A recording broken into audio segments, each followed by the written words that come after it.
Mari kita bersatu di dalam doa. Ya Yesus Kristus Tuhan kami yang kami kenal, lewat Roh Kudus yang Tuhan berikan bagi kami sungguh bersyukur hari ini kami boleh kembali mendengarkan firman-Mu. Bukalah mata rohani kami, supaya kami sungguh-sungguh mengerti kebenaran firman-Mu. Dalam Kristus Yesus kami berdoa. Amin. Shalom Bapak Ibu Saudaraku yang terkasih. Hari ini firman Tuhan bagi kita di dalam Minggu Pentakosta diambil dari kitab Yesaya pasalnya yang ke-63 ayatnya yang ke-11 sampai dengan ayatnya yang ke-14. Saya akan membacakannya untuk kita di dalam kitab Yesaya pasal yang ke-63 ayatnya yang ke-11 sampai dengan ayatnya yang ke-14. Demikian firman Tuhan bagi kita. Lalu teringatlah mereka kepada zaman dahulu kala, zaman Musa hambanya itu. Di manakah dia yang membawa mereka naik dari laut bersama-sama dengan penggembala kambing dombanya? Di manakah dia yang menaruh Roh Kudusnya dalam hati mereka, yang dengan tangannya yang agung menyertai Musa di sebelah kanan, yang membelah air di depan mereka untuk membuat nama abadi baginya, yang menuntun mereka melintasi samudera raya seperti kuda melintasi padang gurun? Mereka tidak pernah tersandung. Seperti ternak yang turun ke dalam lembah, Roh Tuhan membawa mereka ke tempat perhentian. Demikianlah engkau memimpin umat-Mu untuk membuat nama yang agung bagimu. Demikian firman Tuhan, kita bernyanyi, firman-Mu menjadi terang.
Bapak Ibu, Saudaraku yang terkasih, hari ini kita masuk di dalam Minggu Pentakosta. Minggu Pentakosta diperingati sebagai hari turunnya Roh Kudus, yang menurut kalender gerejawi adalah 50 hari setelah kebangkitan Tuhan Yesus dari kematian. Ketika kita membaca di dalam Kisah Para Rasul pasal yang kedua, Yesus mencurahkan Roh Kudus seperti yang telah dijanjikannya kepada murid-muridnya, bahwa kalau dia naik ke surga, dia akan memberikan penghibur, penolong, dia akan mencurahkan Roh Kudus kepada murid-muridnya. Bapak Ibu Saudaraku, walaupun Roh Kudus dicurahkan pada hari Pentakosta, bukan berarti Roh Kudus itu belum eksis sebelumnya. Roh Kudus itu sudah ada bersama-sama dengan Allah di dalam kekekalan. Dia tidak dicipta karena dia adalah pribadi daripada Roh Kudus. Pribadi ketiga daripada Allah Tritunggal itu. Dia sudah ada dari zaman kekekalan itu. Dan dia juga berkarya di dalam perjanjian lama. Itu sebabnya ketika kita membaca hari ini, di dalam Nats ini, Roh Kudus itu sudah ada diberikan kepada Musa dan juga kepada orang-orang Israel. Dan dia menuntun, menyertai mereka. Karena itu, kalau ada orang mengatakan bahwa Roh Kudus itu diciptakan, bahwa Roh Kudus itu ada setelah Pentakosta, itu adalah satu ajaran yang salah. Tetapi hari ini kita melihat di dalam perjanjian lama, bahkan di dalam kekekalan, Roh Kudus itu sudah ada. Bersama-sama dengan Allah Bapa dan Allah Anak. Allah Roh Kudus itu ada bersama-sama pada masa itu. Bapak Ibu Saudaraku yang terkasih dalam nama Tuhan Yesus Kristus, di dalam nats khotbah yang kita baca pada hari ini, kita melihat bagaimana Roh Kudus itu melakukan ataupun memberikan pertolongan, di mana pada masa itu orang Israel kembali ke Yehuda sesudah mereka dibuang di Babel. Dan ketika mereka kembali ke Yehuda itu, ada pergumulan besar yang mereka hadapi. Kenapa? Karena pada masa itu kehidupan mereka di Yehuda itu, bagaimana bait Allah, Yerusalem itu hancur. Dan mereka membangun kembali bait Allah yang ada di sana. Apa yang terjadi saat mereka kembali? Mereka demikian sedih, mereka demikian terpukul. Kenapa? Karena Yerusalem tidak seperti dulu lagi. Yerusalem itu sudah hancur. Tembok-temboknya dihancurkan. Ada perasaan yang asing. Sekalipun mereka kembali ke rumah mereka, karena rumah mereka, kampung halamannya, kota yang sebelumnya mereka tinggal, tidak lagi seperti dulu lagi ketika mereka meninggalkannya. Ada perbedaan. Sehingga karena rumah mereka dihancurkan, perasaan mereka karena mereka tahu bahwa mereka adalah umat pilihan Allah. Tetapi di dalam hal ini mereka sungguh-sungguh berpikir, apa artinya sebagai umat pilihan Allah kalau kota yang mereka tempati sebelumnya, sesudah mereka tinggalkan itu menjadi kota yang hancur. Bapak Ibu Saudara yang terkasih, mereka mengalami krisis iman. Mereka merasa bahwa hidup mereka itu sebagai umat pilihan Allah tidak ada bedanya dengan orang-orang lain yang Tuhan tidak pilih. Karena itu, di masa ini Yesaya tampil untuk memberikan penghiburan, memberikan pengharapan, mengingatkan mereka bahwa apa yang Tuhan lakukan kepada umat Israel di masa lampau. Memang di dalam bagian ini kita melihat Yesaya mengingatkan umat Israel. Di ayat yang ke-10 kalau kita membaca, Tuhan berkata, Yesaya berkata bahwa Tuhan itu sudah berubah menjadi musuh orang Israel. Kenapa berubah? Karena mereka melakukan pemberontakan, mereka melawan Tuhan sehingga Tuhan akhirnya berbalik, berubah menjadi musuh mereka, berperang melawan mereka. Saudaraku, Bapak Ibu yang terkasih, maka umat Israel benar-benar merindukan masa-masa di mana sesungguhnya Tuhan pada masa lampau itu berperang melawan musuh-musuh mereka. Tuhan itu ada di pihak mereka, tidak seperti sekarang. Tuhan akhirnya berperang melawan mereka. Tuhan tidak lagi di pihak mereka. Mereka mengingat Tuhan dan akhirnya berkata, "Di manakah Dia?" Mereka mencari Tuhan. Tuhan yang ada sejak zaman dahulu kala. Dari zaman Musa yang mereka ingat selalu memberikan pertolongan. Bagaimana mereka dilepaskan daripada perbudakan di Mesir. Bagaimana mereka itu dituntun untuk melewati laut itu. Laut terbelah, dinding dibangun di sekitar mereka. Jalan bisa mereka lewati sedemikian rupa. Mereka sampai dihantar kepada tempat perhentian yang terakhir itu. Kanaan bagi mereka. Sungguh-sungguh hal yang luar biasa penyertaan Tuhan sesungguhnya dinyatakan bagi orang Israel. Sehingga mereka mengingat, mencari Tuhan sehingga berkata, "Di manakah Dia?" Bapak Ibu Saudara yang terkasih, dari nats ini sesungguhnya kita bisa belajar ketika hidup kita memberontak melawan Tuhan, maka Tuhan tidak akan di pihak kita.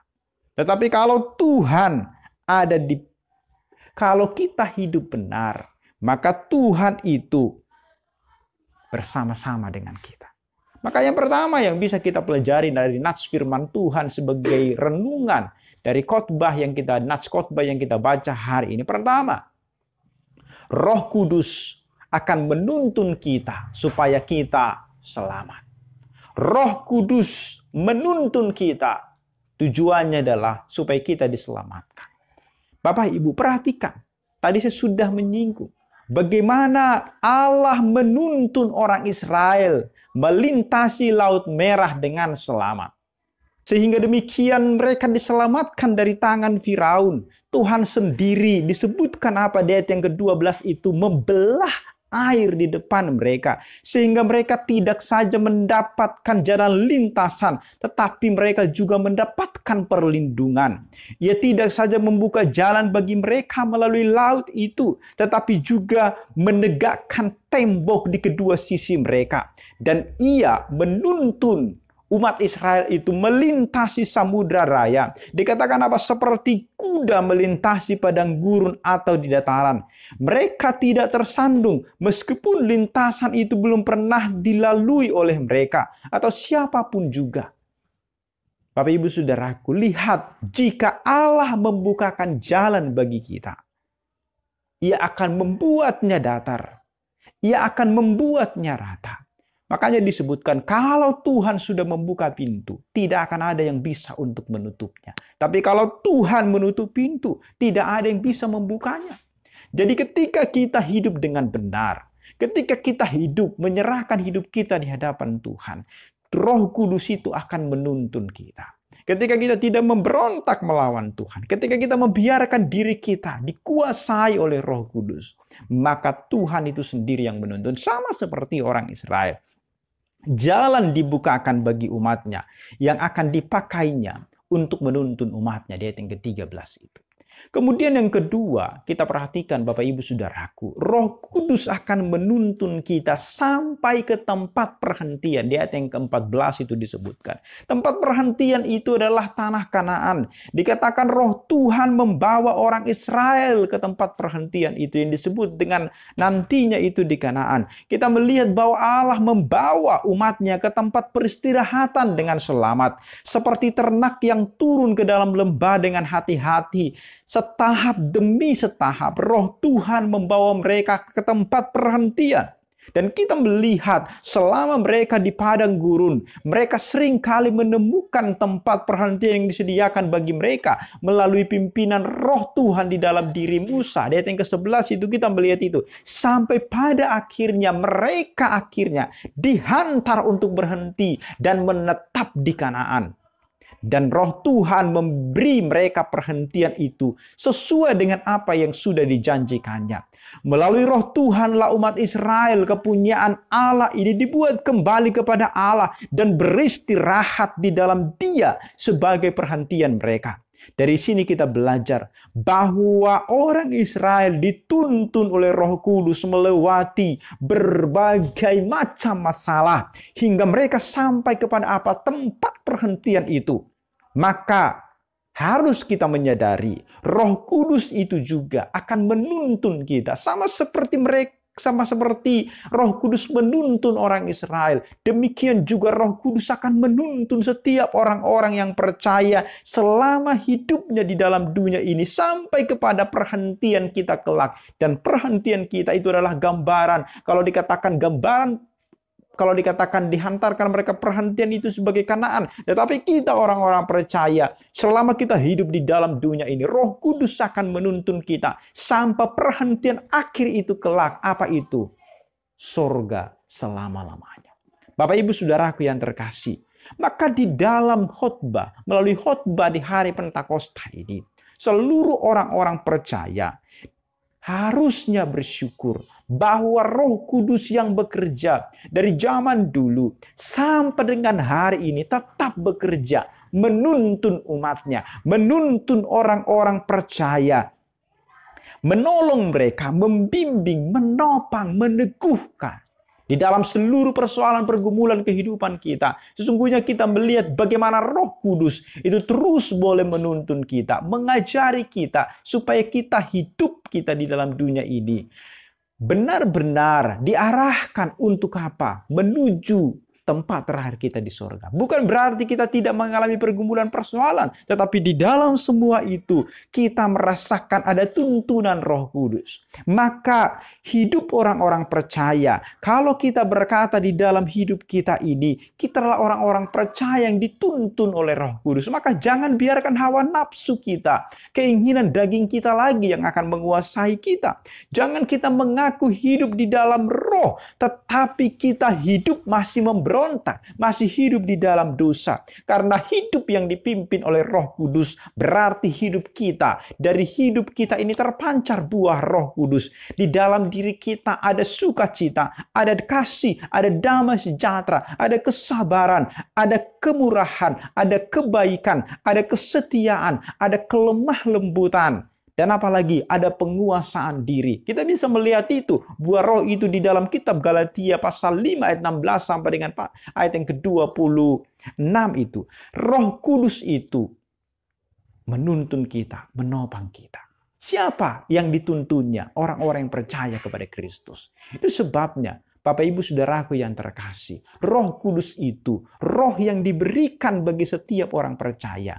Kapan kita menerima Roh Kudus? Ketika kita tidak lagi hidup dibelenggu, dikuasai oleh dosa. Ketika kita mengaku dosa kita di hadapan Tuhan. Ketika kita menerima Yesus sebagai Tuhan dan Juru Selamat kita secara pribadi. Maka pada waktu itu Roh Kudus diberikan di dalam hidup kita. Roh Kudus itu menguasai hati dan pikiran kita. Tetapi ketika kita berbuat dosa, memberontak, Roh Kudus itu didukakan. Roh Kudus berduka dan dia akan sulit berperan di dalam diri kita ketika hidup kita, pikiran kita, hati kita, hidup kita dikuasai oleh dosa. Maka biarkanlah Roh Kudus itu bekerja di dalam hidup kita. Jangan biarkan hawa nafsu kedagingan itu menguasai hati dan pikiran kita. Maka Roh Kudus tidak akan bisa bekerja dengan leluasa di dalam diri kita.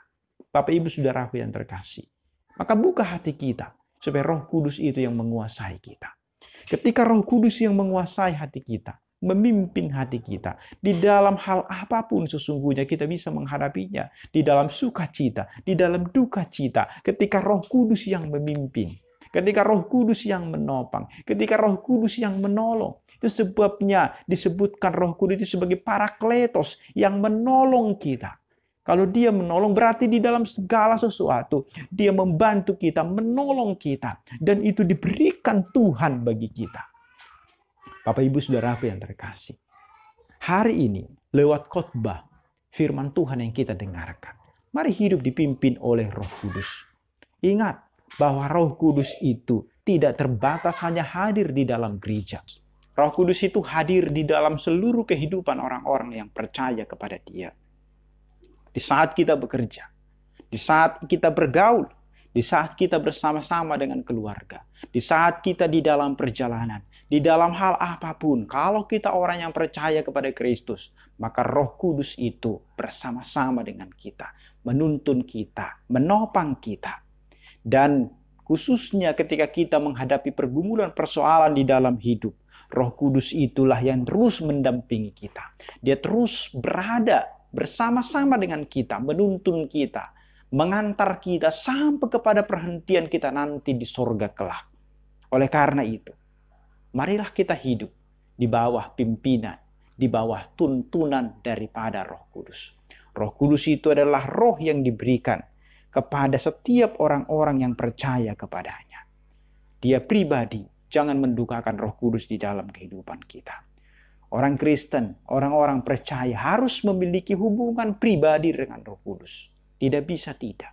Kita harus mau dipimpin. Kita harus mau menjalin hubungan yang akrab melalui doa-doa kita. Roh Kuduslah yang menginsapkan kita. Roh Kuduslah juga yang mengajari kita berdoa kepada Tuhan. Karena dia pribadi daripada Allah Tritunggal itu. Roh Kudus itu harus ditaati. Supaya apa? Supaya kita bisa dituntun untuk berjalan melewati semua pergumulan persoalan kita di dalam kehidupan kita ini. Dan Roh Kudus itu sudah dimateraikan di dalam diri orang percaya. Tidak bisa keluar masuk. Dia tetap berada. Ketika kita berdosa, dia berduka di dalam diri kita. Ketika kita sudah percaya kepada Yesus Kristus, Roh Kudus dimateraikan di dalam diri kita. Dan dia tidak keluar masuk lagi. Roh Kudus itulah yang akan menuntun kita, mengajari kita di dalam seluruh kehidupan kita. Akhirnya, bukalah hatimu dan biarkan dirimu dipimpin, dituntun oleh Roh Kudus. Amin. Kita bernyanyi, firman-Mu berkatilah.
Mari kita bersatu di dalam doa.